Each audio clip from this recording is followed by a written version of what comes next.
Iya kan kembali lagi ke awal bang. Saya tadi bilang Gimana? politik ini jangan baper. Yang Jujur aja. Kembali lagi di Kopi Bareng Jo, jujur aja. Fenomena politik yang terjadi saat ini banyak mendapat sorotan dari berbagai golongan. Terutama dari yang memiliki jumlah mata pilih terbanyak, yaitu milenial Gen Z. Kebetulan hari ini Kopi Bareng Jo kehadiran bintang tamu yang luar biasa hebatnya. Pemuda pejuang dari timur, Bang Ivan Wakano. Selamat datang di Kopi Bareng Jo. Selamat datang Bang Jo. Sehat ya bang ya? Ya, sehat. Gimana Bang Ivan? Sehat? Alhamdulillah sehat abangku. Gimana aktivitas hari-akhir ini? Apa aja? Aktivitas hari ini ya seperti biasa bang. Apa namanya, mencari sebongkah berlian. Kan Mantap. begitu. Terlepas daripada itu juga melihat fenomena dan prahara politik hari ini. Kira-kira begitu bang. Weh, stop sebentar. Oke. Untuk sobat Kopi Bareng Jo, saya perkenalkan lagi-lagi yang berdiskusi di sini bareng saya adalah aktivis atau penggerak hukum, aktivis dan juga praktisi hukum seperti itu. Gimana pekerjaan akhir-akhir ini Bang? Lancar? Alhamdulillah lancar bang. Mantap. Masih muda, masih golongan milenial dan campur Gen Z. Iya. Sudah banyak perkaranya, fenomenal sekali. Siap. Oke Bang Ivan, kita ngopi dulu. Kopi sandaran jiwa. Silakan dicoba. Siap. Kan kita ngopi bareng Jo. Boleh bang. Dicoba ya bang ya. Siap, gas. Gas. Kopi khusus kayaknya nih. Paten yang lain lewat. Kopi sandaran jiwa terbaik. Iya. Terbaik. Bang Ivan, kita menghadapi beberapa fenomena setelah pasca putusan dan pendaftaran capres dan calon wakil presiden. Siap bang.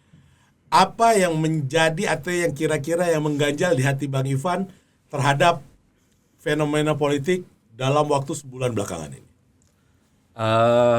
Kalau menurut kami milenial, kami melihat bahwa keputusan pemangku kepentingan cakep. terlalu overprotective. Overprotective kayak pacaran dong. Kayak pacaran sebenarnya. Jadi negara ini jangan terlalu baper juga bang sebenarnya dalam politik itu. Negara jangan terlalu baper. Bapernya gimana? Baper, ada yang melihat politik ini dia tidak benar-benar berjalan sesuai dengan rule of law-nya begitu. Rule of law itu apa itu? Gimana tuh yang nggak berjalan sesuai rule of law? Ya kalau kami melihat politik ini dia sepertinya tidak memiliki teman sebenarnya. Yang ada hanyalah kepentingan abadi. Nah, itu yang terjadi saat ini. Itu yang terjadi saat ini yang kita Kita tahu pengertian dari politik itu tidak ada musuh yang abadi, tidak ada teman yang abadi, yang cuma satu ada abadi itu adalah kepentingan. Sepakat. Kalau itu saya sepakat. Tapi kalau saya tambahkan pertanyaan begini. Bagaimana dengan kata-kata ada adab di atas ilmu? Dan itu kita sematkan di dalam Pancasila. Bahwa kemanusiaan yang adil dan beradab. Gimana menurut pendapat Bang Ivan? Kalau itu kan sudah jelas tertuang dalam Pancasila, dan kemudian seluruh bangsa ini mengimani itu sebagai suatu aturan yang baku menurut kita. Dan memang betul bang, kalau attitude, adab itu harus diprioritaskan. Walaupun ini dalam konteks politik, tetapi lagi-lagi nanti dulu, tapi kan saat ini ada bilang jangan baperan dong, katanya dibaperan. Ditinggalin kok baperan.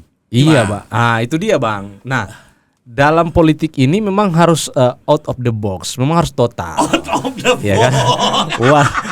Walaupun kita tidak bisa mengkesampingkan yang namanya attitude, bang.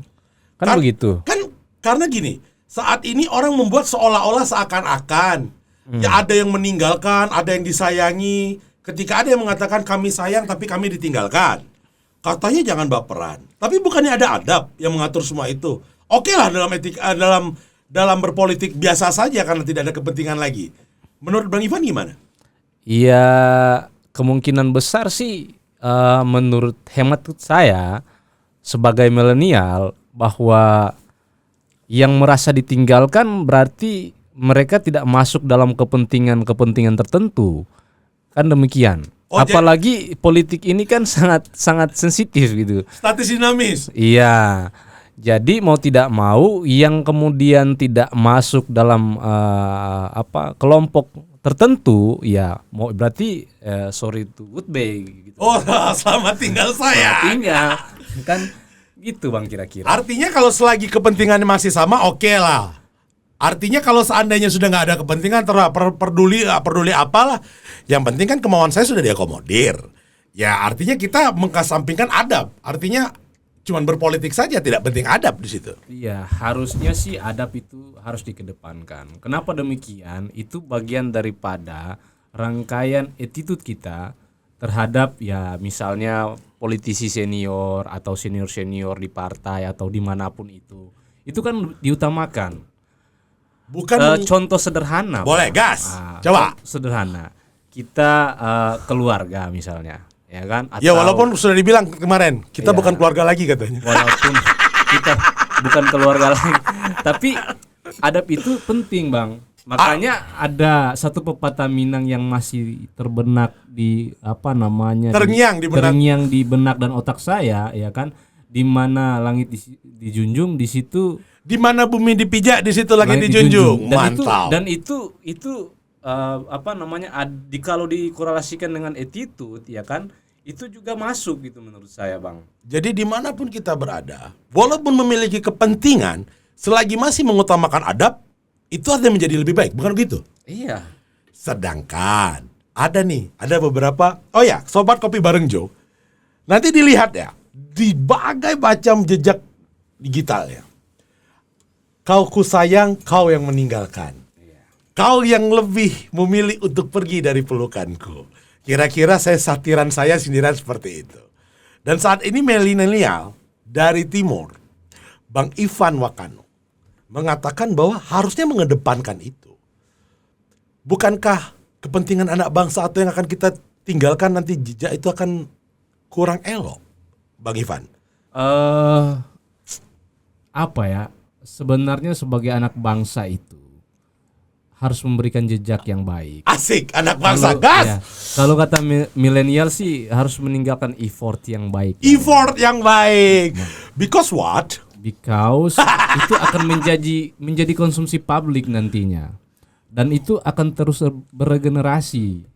Jadi ya harus meninggalkan jejak yang baik pula, begitu Bang. Jejak yang baik, harus rekam jejak yang baik.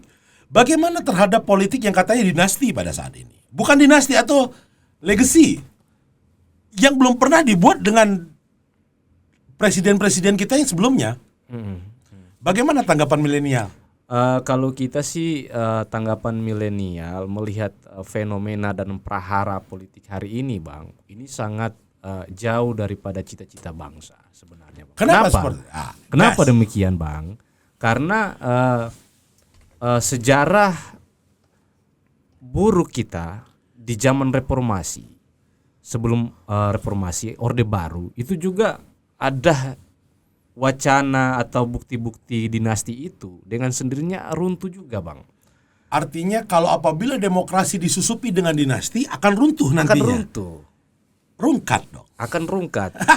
Kebenaran akan mencari jalannya sendiri Bang. Kalau lama gimana? Nggak terungkap dong. Ya kita melihat gejolak di masyarakat nantinya Bang. Tapi masyarakat saat ini ada yang bilang, nggak apa-apa, bolone masih katanya. Nggak boleh, karena demokrasi sudah yang kita jalani saat ini, ya kan, itu bukan lagi bicara tentang dinasti, monarki, dan sistem yang lain Bang. Kalau kita bicara tentang demokrasi, ya tentu berarti kita fokus kepada hal-hal yang demokratis sebenarnya. Demokratis yang konstitusional. Demokratis dan konstitusional, bukan monarki atau kerajaan. Ya kan, tapi kan dipilih sama rakyat. Bener Bang, tapi kan rakyat ini juga kan perlu diedukasi seperti itu. Gimana kalau edukasinya mengatakan bahwa ini pasangan terbaik gitu loh? Pasangan terbaik ini kan ya kan bisa dilihat dari rekam jejaknya misalnya, ya kan. Rekam jejaknya baik-baik saja. Ya kan enggak semuanya melihat itu baik-baik juga, Bang. Ada asumsi-asumsi dan penilaian tertentu dari masyarakat. Ada asumsi dan penilaian tertentu dari masyarakat, tapi ternyata banyak masyarakat yang suka. Iya, Bang. Yang suka, terus yang saat ini mengatakan baik. Ada lagi yang mengatakan bahwa, saya jangan hanya mengutip, bahwa saat ini ada yang mengatakan bahwa upaya penjagalan Gibran. Kan seperti itu. Banyak upaya penjagalan Gibran jadi cawapresnya Pak Prabowo. Ya, itulah ya. Iya. Apakah pandangan politik Bang Ivan sama seperti yang dikatakan orang itu? Kalau kita sih enggak sih. Ya, kita lebih memilih pemimpin yang memang kita tahu rekam jejaknya baik. Lalu kemudian memiliki visi dan misi untuk membangun bangsa ini lebih jelas dan clear sebenarnya. Lebih jelas dan clear. Iya. Kalau rekam jejak kan bukannya katanya itu sudah basi. Rekam jejak ini dia maksudnya basi ini kan konotasinya kayak apa maksudnya? Rekam jejak, katanya sedikit-sedikit orang bahas masalah rekam jejak. Milenial juga pada saat itu baru umur berapa sih? Iya. Sampai bisa mengatakan bahwa rekam jejak yang jelas. Kan ini bagian dari rangkaian sejarah, Bang. Oh, rangkaian sejarah. Oke. Makanya Bung Karno itu dia bilang jas merah. Jas merah, jangan lupakan sejarah. Itu dia, Bang. Oke. Nah, seperti yang kita sampaikan, kita memiliki 3 fenomena politik saat ini untuk capres dan cawapres. Kita memiliki 3 pasangan calon. Yang pertama dan yang kedua sama-sama mantan gubernur. Betul. Yang satu lagi jenderal. Betul. Mantan. Dan semuanya punya rekam jejak yang baik loh. Iya. Sama-sama mantan. Tapi nggak tahu salah satunya ada mantan yang di Gimana pandangan Ya, untuk praktisi seperti Bang Ivan? kalau kita sih sebagai milenial, Oke. kaum muda melihat bahwa figur-figur kandidat capres dan cawapres ini ya, memang harus energik pertama, Bang. Energi. Iya, harus energik. Tiga-tiganya energi. Iya, ya kan energik yang memang super energik gitu, Bang. Super energi. Oh iya dong. Terus Superman dong. Superhero kali ya, Bang. Superhero. Artinya kita butuh Batman. Tiga-tiganya bagus, Bang, menurut kami. Tiga-tiganya bagus, oke. Ya, karena sudah terverifikasi, ya kan, sudah melalui proses-proses yang kemudian telah dilakukan. Dan menurut kami 3 kandidat ini bagus. Tapi kan perlu dilihat visi dan misinya. Perlu dilihat visi dan misi. Iya. Ada yang memerdekakan Palestina. Ada juga yang yang membuka lapangan kerja luas. Kan Ya. banyak tuh visi dan misinya. Ada yang membuka lapangan kerja luas. Ada yang melakukan perubahan. Ada yang melakukan perubahan. Ada yang melanjutkan. Ada yang modernisasi alutsista. Kan bagus-bagus itu visinya, Bang, ya kan? Bagus. Ya kan? Emang kita mau perang? Tapi ya itu akan dilihat oleh masyarakat sebenarnya, Bang. Betul. Akan dinilai oleh masyarakat. Sehingga masyarakat ini kemudian bisa tahu bahwa figur atau sosok yang layak untuk memimpin masyarakat Indonesia ke depannya itu seperti apa. Dan itu kemudian dituangkan dalam visi dan misi. Nah, menurut hemat kami, masyarakat harus jeli karena itu demokrasi dikembalikan kepada masyarakat, Bang. Demokrasi dan akan dikembalikan sama masyarakat. Oke, Bang. Bukankah seluruh dari 3 pasangan calon ini hampir 3-tiganya capresnya pernah dipilih sama rakyat? Betul. Pernah. Dan terverifikasi semuanya baik. Betul, Bang. 2 ya saya seperti yang tadi. Mantan gubernur, Iya. mantan jenderal dan mantan calon presiden juga pada saat itu kan kita harus tahu. Karena pada saat itu ya kita balik lagi ke ada politik. Bukankah dia telah politik itu adalah statis dinamis. Dulu lawan, sekarang menjadi koalisi. Ya kan?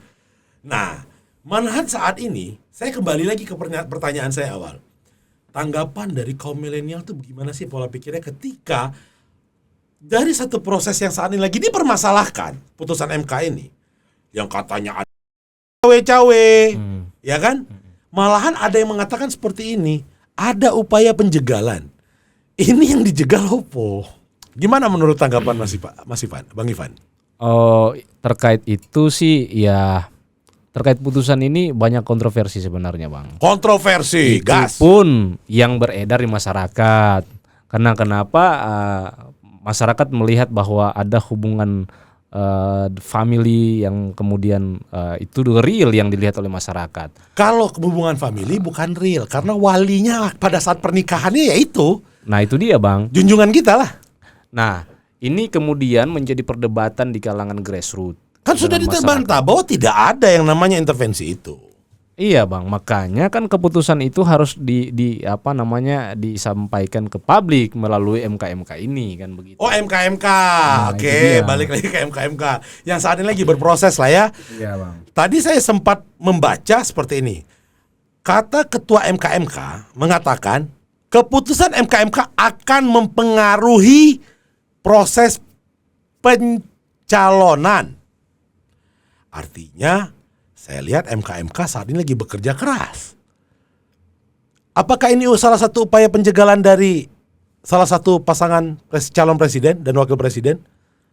Kalaupun penjegalan saya rasa enggak sih. Kok enggak? Kan katanya ada yang ngomong seperti itu. Itu akan di-share kok. Ada beritanya. Banyak upaya penjegalan. Kalaupun iya kan kembali lagi ke awal, Bang. Saya tadi bilang Gimana? politik ini jangan baper. yang mereka menyampaikan bahwa ada yang dijegal dan lain sebagainya, saya pikir mereka baper aja sih sebenarnya. Baper ya? Baper. Padahal mereka kemarin ketika mau ngeloloskan nggak ngomong loh. Itu dia, Bang. Nah, kalaupun sudah baper kan nantinya kemana-mana isunya itu kan. Ya isunya katanya mau ngejegal. Nah, itu dia. Padahal prosesnya aja sendiri belum tentu benar loh. Belum tentu benar. Nah itu kemudian diserap di masyarakat itu. Info-info terkait dengan penjegalan itu, lalu kemudian keputusan ada family yang memutuskan putusan MK itu kemudian menjadi pembahasan di masyarakat.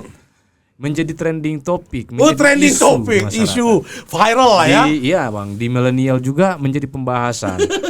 Padahal ya kalaupun mereka tidak baper ya biasa aja sebenarnya kan. Biasa aja. Biasa Harusnya kan aja. biasa aja kan. Iya, Bang, harusnya biasa aja sih. Saya mau mengajak Bang Ivan agak liar sedikit dalam berpolitik.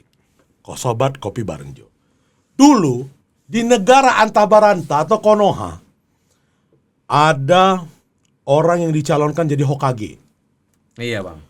Tapi kata Hokage yang saat ini ada, karena kita mempertahankan konstitusi, tolak Piala Dunia itu karena ada Israel yang ikut. Tapi anak Hokage bilang nggak apa-apa, kami mendukung. Jangan-jangan itu tes ombak. Gimana sih menurut pandangannya Mas Ivan? Wah, kalau itu ya itulah politik, Bang, sebenarnya. Oh. Tanggapannya itu politis banget gitu kan. Sebenarnya Kan waktu itu anaknya Hokage bilang saya mendukung walaupun minta maaf anaknya Hokage pada saat itu. ya Sedangkan yang orang yang dicalonkan dengan untuk menjadi Hokage berikutnya mengatakan saya menolak untuk konstitusi negara. Jangan-jangan cek ombak. kayaknya cek ombak sih, Bang. Cek ombak lah ya. Iya, karena ya itulah politik. Statement ini kan tidak bisa mereka pertahankan juga. Satu ketika statement itu juga kemudian bisa berbalik, ya kan, mendukung dan menyerang, itu kan bisa saja. Itulah politik sebenarnya, Bang. Politik itu artinya cek ombak dulu ya. Bisa jadi cek ombak dulu, Bang. Kalau seandainya gini naik nggak? Naik nggak? Populer nggak? Viral nggak ini? Ya, Kan viral dong. Indonesia ini kalau dia viral berarti menjadi trending isu. Kalau nggak viral nggak bakalan dicek gitu, Bang. Iya, karena Iya. kenapa itu kan merugikan pada saat itu katanya merugikan, menurunkan elektabilitas dari calon Hokage berikutnya. Bisa jadi. Karena ketika kita melihat fenomena politik pada saat ini kita tidak bisa melihat hanya dari, menurut saya ya, dari satu titik ini saja. Karena banyak titik yang lainnya yang saya lihat kok jadi simulasi satu kesatuan gitu kan. Karena seperti yang kita tahu sama-sama tahu yang pernah disangkal, dibantah atau apalah itu, kok kejadian semua. Dan saya takutnya saat ini adalah Bang Ivan, untuk generasi-generasi seperti Bang Ivan, mempertontonkan politiknya santun, sangat santun saat ini. Tapi apakah baik untuk generasi berikutnya? Ya harus baik dong. Karena contohnya seperti ini loh Bang Ivan. Jadi ya kalau ndak baik kan generasi berikutnya akan menjadi korban politik menurut kami sebenarnya, Bang. Karena kita di sini berkata jujur aja, supaya mengedukasi masyarakat, sobat Kopi Bareng Jo, agar lebih melek tanpa mencaci maki, agar lebih pintar tanpa menjatuhkan orang. Karena saya percaya apapun itu, seperti yang dituangkan di Pancasila, kemanusiaan yang adil dan beradab, bukan pinter-pinteran. Betul Bang, sepakat. Gimana nih Bang Ivan, supaya masyarakat mengerti saat ini apa yang terjadi menurut pandangan Bang Ivan sendiri? Monggo. Kalau untuk pandangan saya secara pribadi sih Bang, generasi ini memang milenial khususnya harus memang benar-benar melek politik sebenarnya Bang. Melek politik, oke. Iya kan, karena ketidaktahuan tentang politik itu akan sangat mempengaruhi cara pandang kita juga sebenarnya. Melihat, memilah mana yang baik, mana yang benar, ya kan, mana yang bisa sosok yang bagus untuk memimpin bangsa ini, kan begitu Bang. Karena sosok yang bagus kan semuanya sekarang lagi di branding di media. Oh iya Bang, kalau ndak branding berarti susah untuk diperkenalkan di masyarakat, dan masyarakat juga nggak bakalan tahu. Jadi harus di branding memang Bang. Memang di branding. Ya harus di branding. Walaupun citraannya baik. Kalau itu sih tergantung pihak-pihak tertentu. Pihak-pihak untuk melakukan tertentu. Branding gitu Bang. Bukannya kita adalah harus mengutamakan kepentingan bangsa dan negara daripada bentuk dari politik. Karena politik itu akan membuat kepentingan dari sekelompok orang menjadi kepentingan bersama. Kan seperti itu. Apabila tidak mengakomodir kelompok besar akan terjadi perpecahan dong. Betul Bang. Karena adabnya seperti itu. Ya. Kalau Bang Ivan sendiri sebagai milenial dari Timur, apa sih yang diinginkan sebenarnya teman-teman dari Timur itu terhadap bangsa ini? Kalau kita sih milenial dari manapun Bang, bukan hanya dari Timur ya. Kita satu frekuensi kayaknya deh. Satu frekuensi, oke, Iya. gas. Melihat pemimpin yang bisa menyatukan berbagai perspektif, berbagai pandangan dari milenial dari manapun itu dia Bang. Maksudnya mampu menerima saran, masukan, bahkan kritikan sekalipun dari milenial. Artinya sosok pemimpin yang anti kritik juga begitu. Jangan anti kritik juga. Lalu kemudian mampu menerima masukan juga. Jadi sosok pemimpin yang jangan anti kritik dan harus mampu menerima masukan. menerima masukan yang seperti apa nih? Ya, masukan-masukan tentang di misalnya ya Bang ya, di daerah kami. Di sini ada tempat yang listrik belum masuk misalnya, atau kesehatannya belum layak ya kan, atau hal-hal yang lain misalnya begitu Bang. Dan saya yakin juga di Indonesia secara keseluruhan pembangunan juga belum merata, dan mungkin ada milenial dari daerah-daerah tertentu yang ingin menyampaikan itu begitu Bang. Artinya lebih pemimpin yang lebih melihat keinginan milenial terhadap kemakmuran daerahnya. Iya. Untuk Indonesia yang lebih baik. Yang lebih baik. Keren. Kira-kira begitu Bang. Jadi selama ini yang Abang Ivan rasakan lah, setelah Abang terjun ke praktisi hukum dan melihat keragaman Indonesia dan politik saat ini, apa sih yang paling mengganjal di pikiran Bang Ivan sendiri? Yang paling mengganjal itu adalah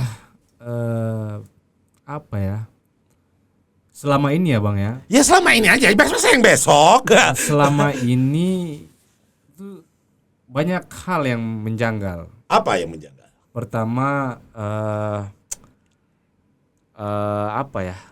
pembangunan juga belum merata ya kan. Katanya udah dibangun tol. Di tempat Abang udah dibangun tol belum? Belum Bang. Alhamdulillah. belum ada tol. Kami pernah dijanjikan tol laut, toh tidak terrealisasi juga. Oke. Kami ya.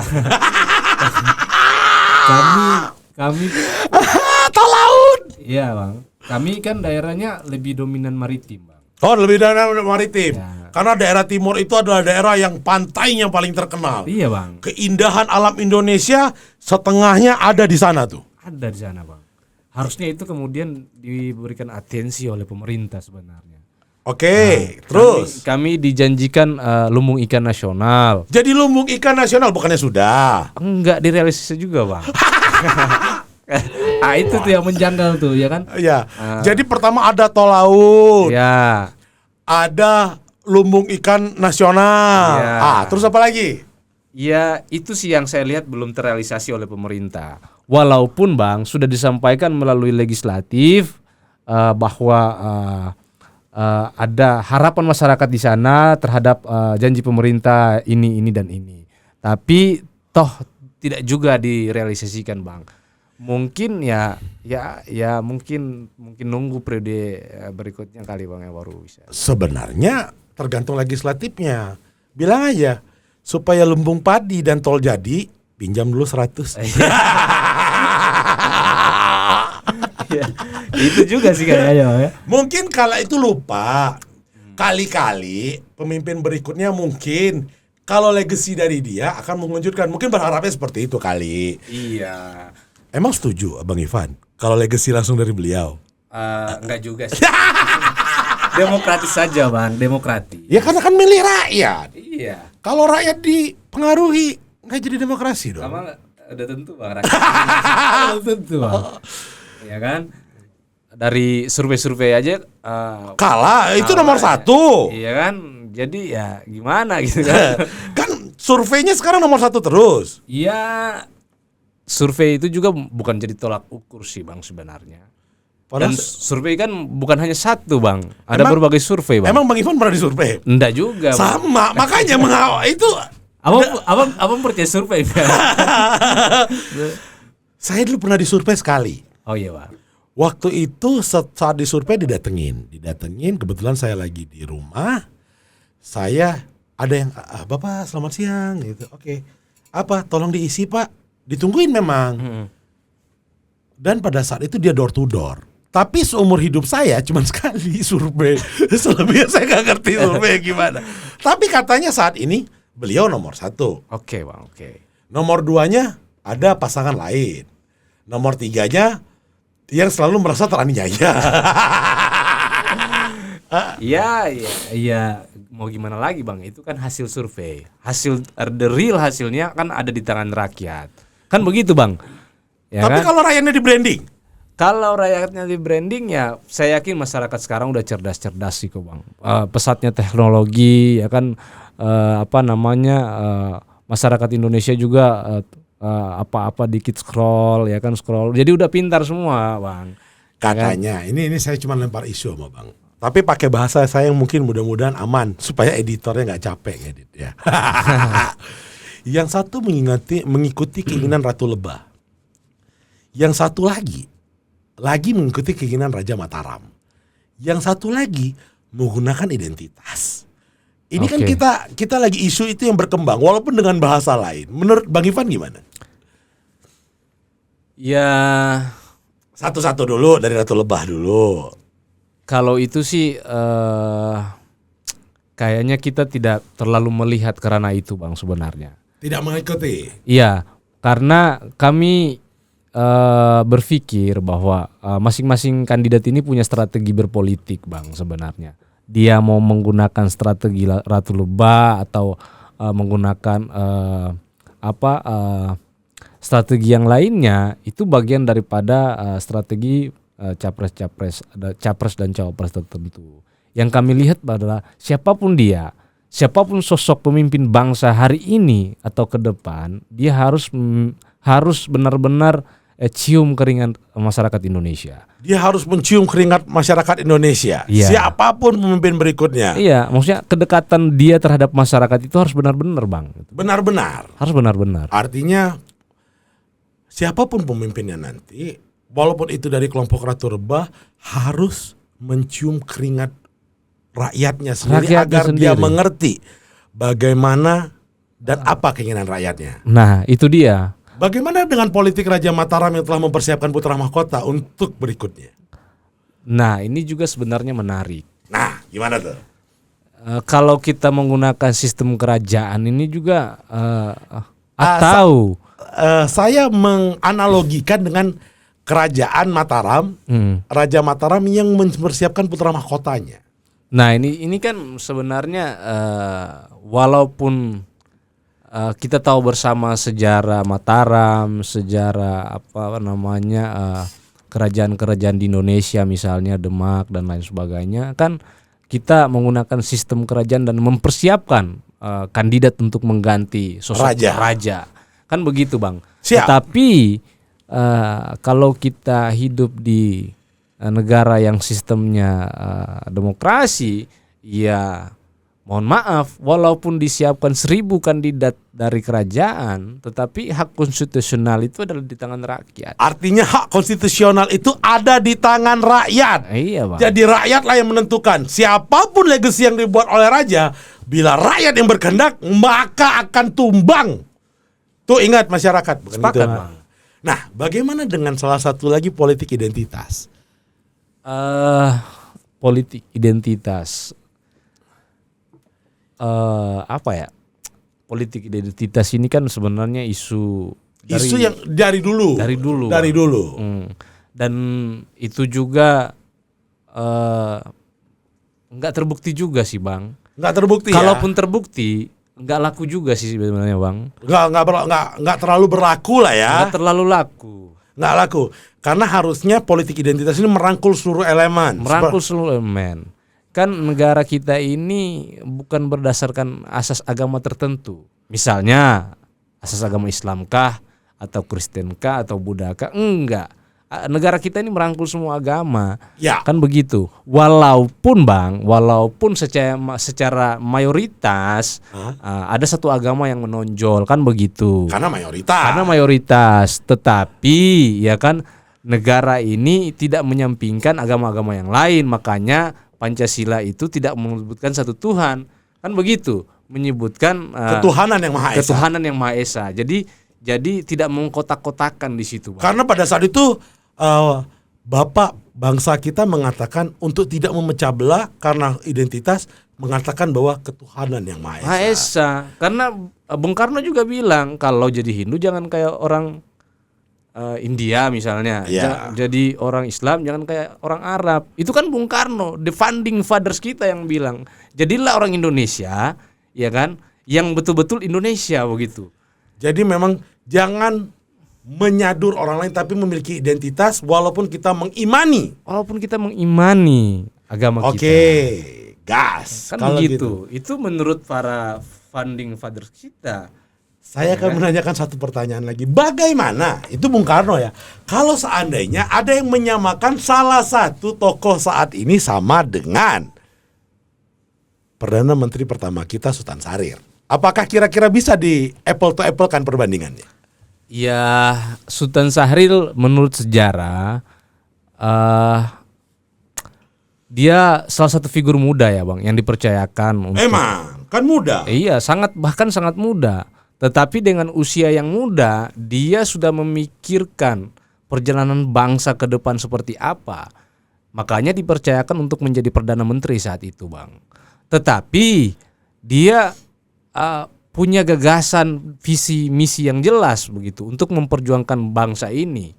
Kalaupun dikomparasikan dengan kondisi saat ini, ya kaum muda yang seperti apa gitu. Sudah punya pengalaman kah? Sudah.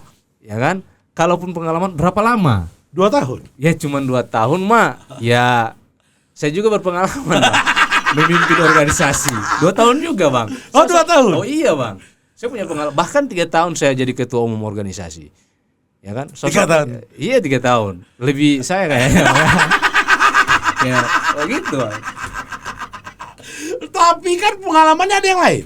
Oke. Pengalaman menjadi anak gitu. Ya, kalau pengalaman jadi anak, saya juga pengalaman jadi anak, Bang. Tapi bukan anak yang punya kapasitas. Dari anak Seorang ayah. seorang ayah biasa. Ya artinya kan pengalaman dia lebih jauh lebih hebat. Lebih hebat, tetapi apakah iya pengalaman itu bisa membuat satu gagasan yang menguntungkan rakyat misalnya? Menguntungkan dong. Ya kan kalau pun menguntungkan di segmen yang mana, sesi yang mana gitu. Ya kan? Menguntungkan kan? Bagaimana enggak? Yang satu baru, pokoknya mereka suka lah dengan angka 2 itu. Baru 2 hari jadi kader, bisa jadi ketum. Nah, itu juga Itu pengalaman loh, itu politik loh. itu pengalaman yang sangat menarik. Dalam sejarah partai manapun juga saya juga belum lihat tuh seperti itu, tapi sangat luar biasa. Mungkin punya Intuisi politik yang sangat tinggi mungkin. intuisi politik yang sangat tinggi dan strategi politik yang sangat matang kayaknya, Bang. Strategi politik malah sangat matang. Saya Sangat. yakin intuisi politiknya tinggi karena Iya. dia anak presiden. Mungkin, Bang. Emang kalau Bang Ivan 2 hari jadi kader partai, ada partai mau angkat jadi? Oh, belum tentu, Bang. Nggak mungkin, bukan? Bahkan nggak mungkin kan begitu. Karena agak saat ini fenomena politik kita setelah tadi ada pembahasan capres dan cawapres, ada salah satu fenomena yang tiba-tiba satu keluarga pindah dukungannya semua. Oke, Bang. Bukan pindah partai ya, tapi mengarah ke satu pasangan calon saja, seperti itu. Nah ini kan makanya tadi saya bilang, ada yang 2 hari cuma jadi kader partai, tiba-tiba jadi ketua umum. Ketua umum. Ya, ada juga yang sudah jadi disayang jadi wali kota lah. Saat ini telah memberikan deklarasi. Iya, Jadi Bang. kan yang jelas, mungkin saya kutip lagi dari kata-kata Bang Ivan tadi ada strategi politik yang sangat matang. Iya. Karena legacy dari kepemimpinan sebentar lagi yang akan berakhir. Gimana tuh? Ya, sebenarnya apa ya, Bang ya? Kalau kita melihat ke dalam misalnya bahwa di luar daripada politik yang beredar saat ini misalnya, Oke. ini bagian daripada dipersiapkan Sudah direncanakan by design. bisa jadi by design karena tidak mungkin toh koalisi misalnya menentukan satu cawapres dalam tanpa kesepakatan. Pasti ada kesepakatan di situ. Pasti ada dealing kepentingan lah. Bisa jadi, Bang. Oke. Kan tidak mungkin misalnya ketika partai koalisi misalnya menentukan satu pilihan ke satu sosok tanpa ada diskusi terlebih dahulu. Kan pasti ada diskus dulu antara koalisi, kan begitu, Bang, kira-kira. Jadi ada diskus dulu koalisi baru kita menentukan. Baru menentukan. Itulah yang matang politik dia itu di situ tuh. Artinya pinter banget dong kalau Pinter politik. banget. Artinya memang jenius dong. Jenius sekali. Ya Bahkan kan? Tidak terlihat. senyap dan tidak terlihat. Operasi bawah tanah. Operasi kayaknya, Bang, operasi bawah tanah atau atas udara ya. Amfibi dong. Atau- Bisa di darat, laut dan udara. Iya, kayaknya Seperti begitu. itu. Kayaknya seperti itu sih, Bang. Gimana menurut Abang? Kalau dan pesan dan kesan terhadap masyarakat Indonesia dalam menghadapi politik saat ini. Pesan dan kesan dari saya, masyarakat Indonesia harus melihat secara jernih, secara baik, secara cerdas, secara intelektual bahwa pemimpin bangsa ke depan harus memberikan memberikan hal-hal yang baik terhadap masyarakat. Hal-hal yang baik terhadap Ya, masyarakat. hal-hal yang baik ini bukan hanya dari perspektif figurnya saja, Bang, tetapi dari semua hal, misalnya pembangunan, kesehatan, lalu kemudian sekolah yang layak misalnya, dan yang pastinya memiliki rekam jejak yang baik pula. Karena Memiliki begitu. rekam jejak yang baik. Oke. Iya, Bang. Itu menurut saya. Dan pesan saya sekaligus adalah jangan lupa pilih pilih politisi yang memang sudah punya rangkaian perjalanan politik yang begitu panjang, ya kan, Bukan yang instan dan karbitan. Bukan yang instan dan karbitan. Kan begitu. Ya kan? Jadi harus memang benar-benar dia digodok dari mahasiswa, di OKP misalnya, lalu kemudian di partai politik dan punya sepak terjang di dunia politik yang begitu panjang, bukan instan, Bang. Ya, Karena kan? kalau instan kayak mie Indomie dong. kayak pop mie juga, Bang. Kayak gitu, Bang. Dan itu ya sangat bahaya sebenarnya. Jadi menurut Bang Ivan, pesan kepada seluruh masyarakat Indonesia untuk memiliki nanti pemimpin yang ke depan, siapapun itu tidak mengatakan salah satu pun calon, bahwa harus yang memiliki pengalaman. Sulit pengalaman, Bang. Harus berpengalaman. Sepakat. Tapi sebelum itu saya sanggah loh, supaya jangan sampai nanti ada penonton Kopi Bareng Jo ngomong seperti ini. Kan kita kalau pengalaman gak harus dari kita. Kita bisa mendengar pengalaman orang. Itu gimana, Bang? Iya, kalau pengalaman dengar dari orang sih dia tidak merasakan begitu. Oh, Kalau rasanya kurang. Iya, ya kan harus pengalaman dari orang tertentu. Maksudnya dari orangnya langsung begitu, Bang. Oh, langsung dari orangnya, Iya. agar merasakan dan tahu cara menghadapinya seperti apa. Iya. Dan bisa bersikap. Terima kasih Bang Ivan. Sebelum saya closing, saya akan mengatakan dengan masyarakat. Kepada seluruh sobat Kopi Bareng Jo, bahwa apapun bentuk legacy, apapun titah raja, karena kita adalah negara demokrasi dan konstitusi, maka kehendak dan pemangku kebijakan tertinggi adalah rakyat. Rakyat adalah raja. Rakyat adalah tuan dari segalanya. Rakyat adalah pondasi terkuat dari negeri ini. Tidak ada satupun yang boleh memerintahkan rakyat kecuali untuk kepentingan rakyat itu sendiri. Jangan mau dipermainkan dengan politik yang seolah-olah halus dan lembut, padahal merugikan konstitusi negara. Kami tidak membenci siapapun. Kami tidak memberikan tendensi apapun. Kami hanya mengedukasi dan menyampaikan dengan nurani. Apa yang kami katakan di sini berdasarkan kejujuran yang ada di hati tanpa untuk membenci. Sekian dari saya. Kopi Bareng Jo, jujur aja.